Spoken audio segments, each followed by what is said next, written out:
প্রায় ৮ দশক ধরে এক ছাদের নিচে এক হাঁড়িতে রান্না চলছে ৫১ সদস্যের এক বিশাল পরিবারের ৯ ভাই ১২ জন যা আর তাদের নাতি নাতনিদের নিয়ে গড়ে ওঠা এই পরিবারটি যেন বর্তমান সমাজের জন্য এক বিস্ময়কর উদাহরণ, যেখানে নেই কোনো ভেদাভেদ, আছে কেবল একে অপরের প্রতি অকৃত্রিম ভালোবাসা আর একতার জয়গান। আমাদের চাচাতো ভাই সহ আমরা ৯ ভাই একসাথে থাকি। ৯ ভাইয়ের স্ত্রী সহ আর ছেলে মেয়ে আছে, অনেকেই একসাথেই থাকি। ৫১ জনের বিশাল এই খাবারের আয়োজন সামলাতে বাড়ির ১২ জন যা বা গৃহবধূ মিলে গড়ে তুলেছেন চমৎকার এক ব্যবস্থাপনা।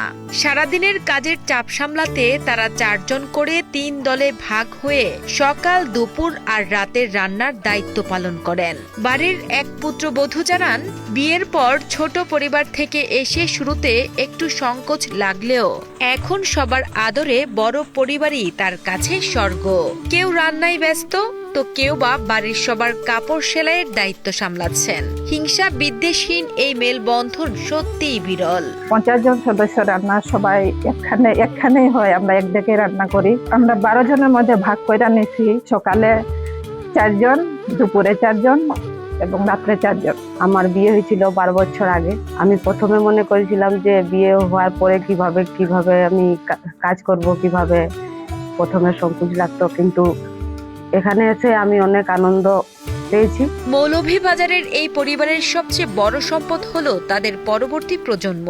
১২ জন ভাই বোন একই সাথে এক বাড়িতে বেড়ে উঠছে, যাদের কাছে পড়াশোনা কিংবা খেলাধুলা মানেই এক বিশাল উৎসব। প্রতিদিন সকালে সবাই একসাথে নাস্তা সেরে দল বেঁধে স্কুলে যায়। বিকেলে বাড়ির উঠানেই তাদের জমে ওঠে ক্রিকেট কিংবা ব্যাডমিন্টন খেলার আসর। ভাই বোন মোট 12 জন। আমরা খুবই আনন্দের সহিত প্রতিদিন সকালে উঠি, এরপরে সবাই একসাথে নাস্তা করি, খায়। পরিবারটির আয়ের উৎস বহুমুখী।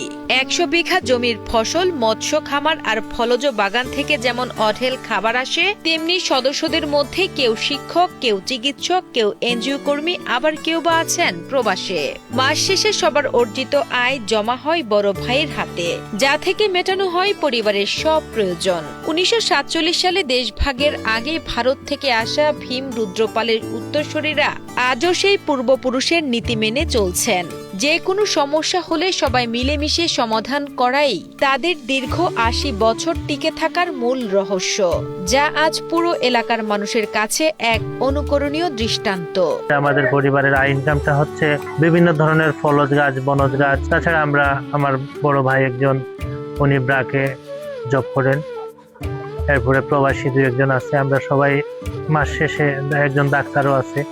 মাস শেষে আমরা সবাই সবের ইনকামগুলো একসাথে এক করে তারপরে এখানে আমাদের পরিবারের বিভিন্ন খাতে বিভিন্ন খরচের জন্য ব্যবহার করি।